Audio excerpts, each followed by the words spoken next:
quickly, we wanted to just talk about, because I had talked about it in the What to Watch, that I wanted to watch the European Le Mans series, the 4-hour race at Imola, which we watched most of it today. Took a short nap in between. Yeah, there was moments where my eyes might have fallen shut.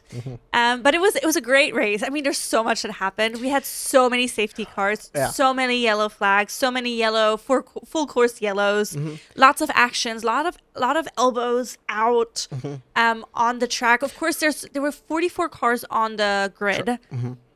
And we have the LMP2, we have the LMP2 Pro AM, we have the LMP3, and then we also have the LMGT3. So we have different categories, and then there's also subcategories within those a little bit. So, but I mean, the main reason we wanted to watch it is for the Iron Dames, because Michelle Gatting was returning into the car after she broke her foot 2 weeks ago. 2.5 weeks ago. It's still broken. I mean, it's still broken. She's still walking on crutches, literally. But her goal was to be back for Imola, so she was back today. And Iron Dames have a great history in Imola. They were on the podium. If not, they won it last year. They won it last year, yeah. And they are in that Porsche that is just excellent. I mean, it's so light and fast and beautiful. Who doesn't love Porsche? But unfortunately, they had some obstacles. Yeah. I mean, it started off excellent. Yeah, I mean, I think Célia Martin did also doing the qualifying, which she is the bronzer rated driver, and she qualified in third. And then they actually immediately made it up until second. Yes. And then they ended up getting hit by the Ferrari behind them. I think the Ferrari that hit them actually did have a higher rated driver in it, so he just had more pace, but it was never on where he was trying to do the overtake, and they ended up getting a 10-second penalty for it. Then the Iron Dames did make it to the front, and they were leading the race. However, Imola also had the actually cool thing happening, that there was rain, mixing up conditions, but of course for a bronze rated driver, driving in rain, and especially like Celia, you also have to know that she hasn't been racing all her life. She professionally started racing with 28, and she's like 32 now, 33. Yeah, I mean, so very like 5 recent. years professional racing. And so she unfortunately made an unforced error that was even worse. Like, she spun out, which is fine. Like, you can recover from that. But unfortunately, she ended up getting stuck in gravel. Yes. So then the crane had to come and had to ungravel her. And then so they ended up being 2 laps down at that point. And dropped all the way back to 9th position. Yeah, which is such a bummer. But also, I do want to emphasize, Celia was already in the car with extra time. Yes. Because they had a red flag. They ended up deciding to extend the race for the duration of the red flag.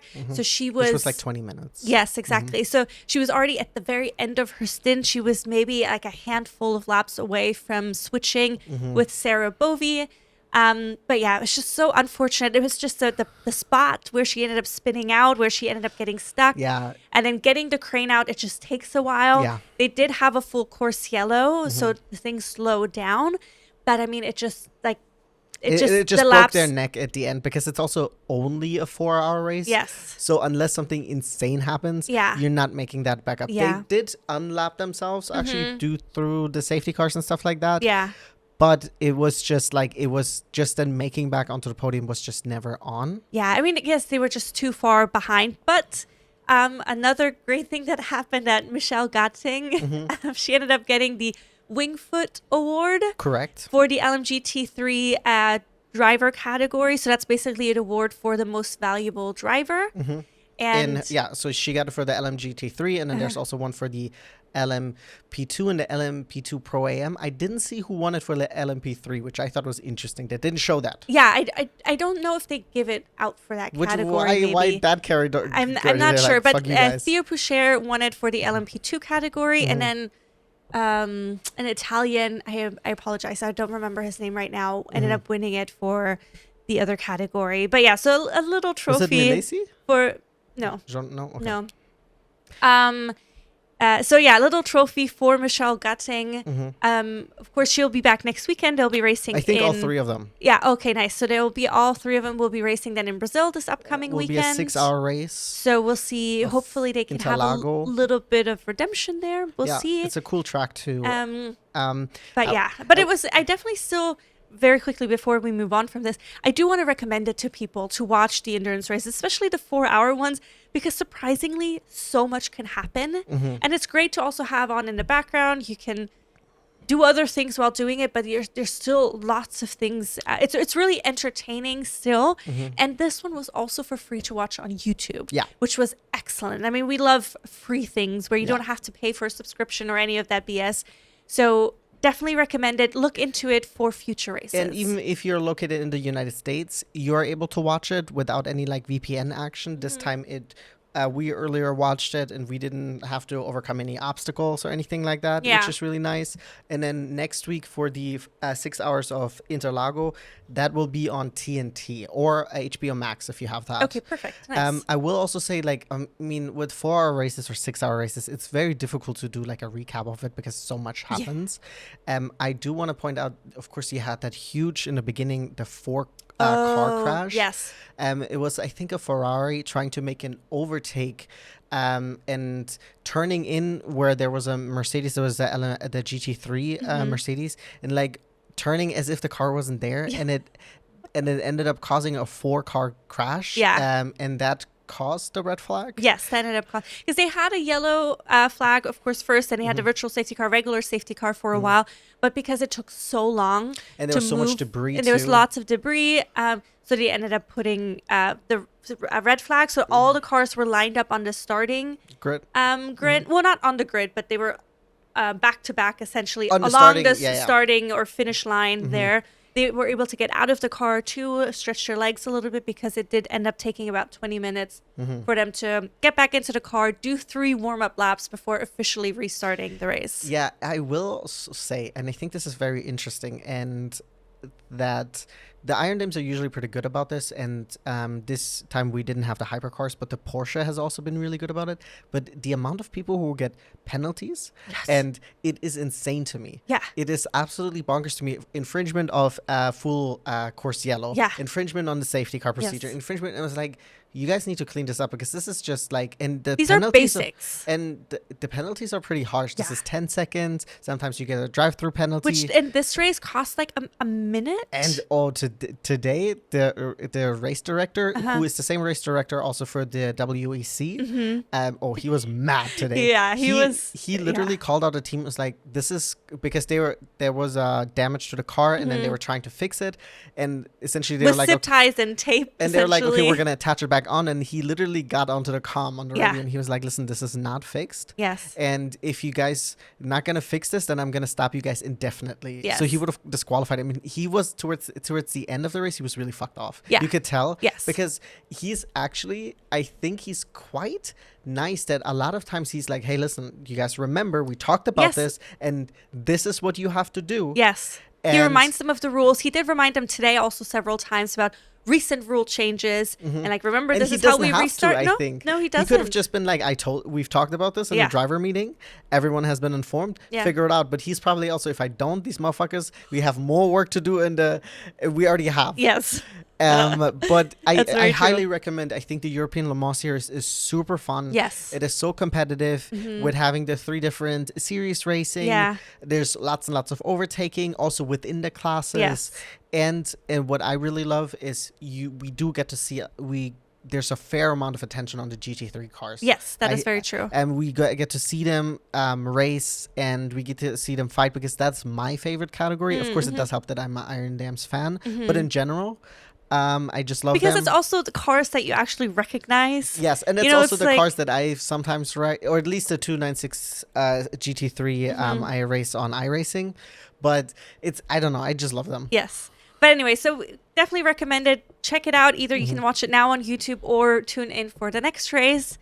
But that's all the racing recaps for today. Is there anything that you wanted to talk about outside of it? Yes, 2 things I wanted to bring up. So I don't know if you've heard this, that there was also like talks about, that Fred Vasseur was the exit talks with Ferrari and stuff like that. No. But Fred has shut that down, and I think good. Lewis had shut that down. And what I thought also was really nice, all 3 of the big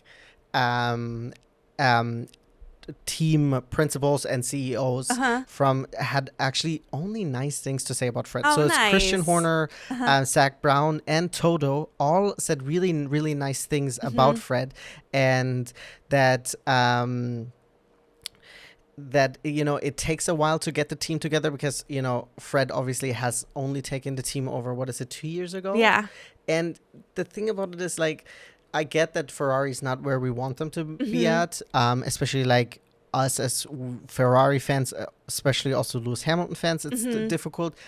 And I mean, I don't know if this is also the Ferrari delusion talking, because obviously they haven't been where we wanted them to be at for a long time. But I think this is something like, if you now switch out Fred, then you're causing so much disruption again. You can't do that. You can't keep changing. Like, I remember our home team, soccer team. I was thinking exactly the same thing. Like VfB Stuttgart, if anybody is into Fußball, they kept changing their coaches constantly, and just caused such a managers. Yeah, they kept changing it constantly, and it just causes such a stir within the whole organization that you can't get settled and really build something, because there's no stable ground to really build upon. Absolutely. So give Fred a chance. And I love Fred. Fred is such a great addition.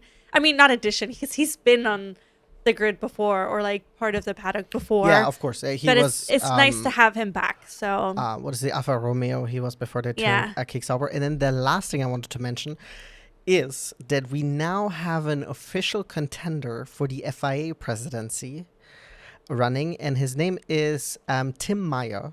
He is an American who was for 15 years, up until last year November, who was actually a steward for F1. He ended up getting fired. I feel like the name sounds familiar. So he is officially now putting in his hat that he wants to run. I think based on his history also, they can't really say that he doesn't have the merit to run. I will say, hearing this, we obviously don't know who he is. Yeah. I feel like we talked about him in a news article before, but I would have to go and think about that again. So this is, I mean, in a way, this is good news, because it is good that someone is challenging. And he also said that this is not a thing, like a personal stance, that he's trying to like, you guys fired me, or Ben, you fired me. I'm going to show you off. But he said that he thinks that the FIA is suffering from a corrosive concentration of power and an illusion of integrity. Meyer said his decision to stand was not personal, but citing what he said were a series of concerns with the current leadership, added that the FIA could do better for the member clubs of the FIA, for the motorsport community, and the mobility and community in general. He said also the mobility part of it, he really wants to focus on.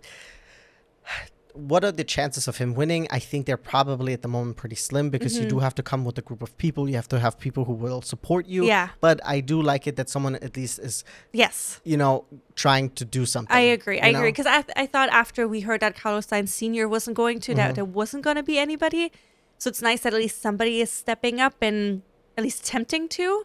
So we'll see how he fares. I wish him good luck. I don't know much about him, so I can't put my hat in the ring for him fully, but I mean, I would imagine maybe it's an improvement from Ben. And here another quote by him, and as much as I come from motorsport, I've spent the last 6 months educating myself on the mobility side of what that opportunity is, and to me, actually, that's the larger opportunity is the opportunity to have global impact for sustainability, for accessibility, and for safety all around the world. And he also said, Meyer said Ben Sulayem had not fulfilled the promise he made when the Emirati was elected as the presidency in December 2021. Mohammed ran on some very good ideas, which were listening to small clubs. He promised that he would be non-executive president. He promised transparency, and he has delivered none of that.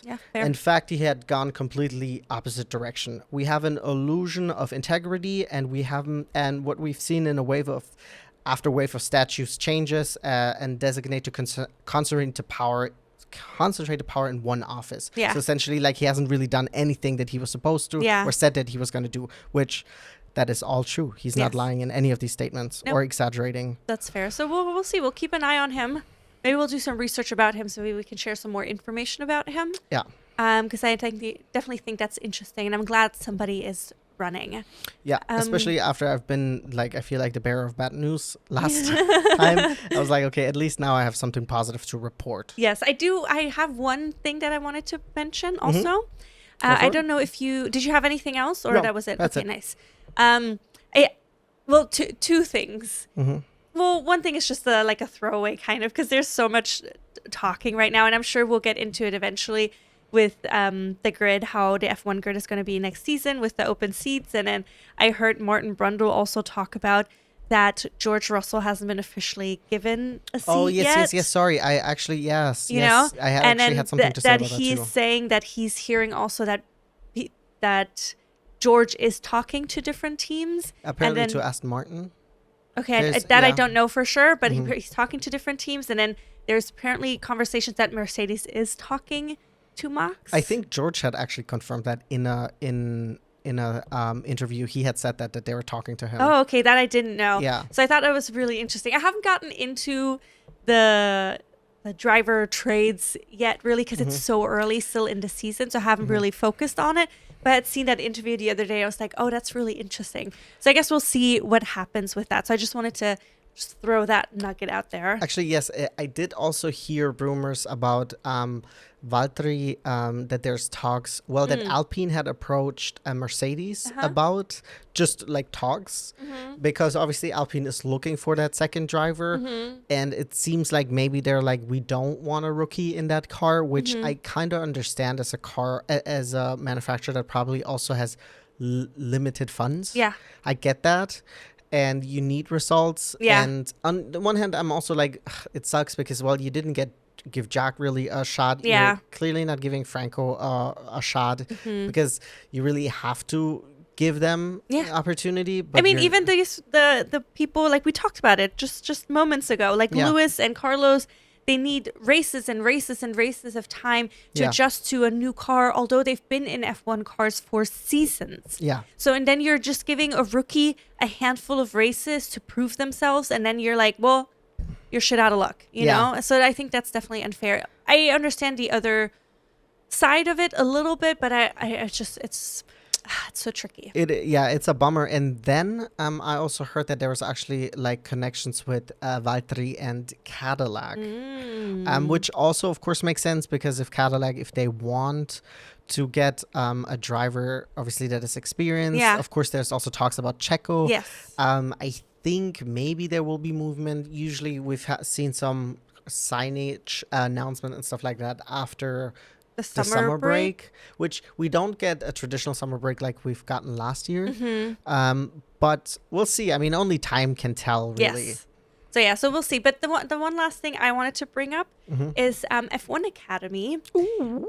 They have now officially published their driver development guide. Oh, and I've seen a short about that. Yes. So it's for free on their website. Anybody can download it and access it.